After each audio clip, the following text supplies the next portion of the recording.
shunday chiroyli davra suhbatini tashkil qilganlaringiz uchun oldingi fikrlarga qo'shilamiz. Hozir imkoniyatlar juda katta, qizlarimiz to'xtab qo'yishimiz kerak emas.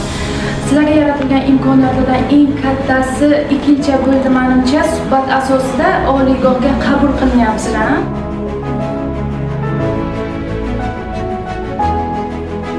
Ayollar va qizlar kuni bilan tabriklayman. Kelajakdagi ilmiy faoliyatingizga va pedagogik faoliyatingizga muvaffaqiyatlar tilayman.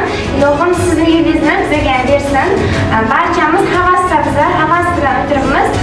Bugun Buxoro Abo ilmiy nomidagi jamoat salomatligi texnikumida 11 fevral Xalqaro ilm va fan sohasidagi ayollar va qizlar kuni munosabati bilan ilm va ayol barqaror jamiyat sari nomli ochiq davra suhbati bo'lib o'tdi.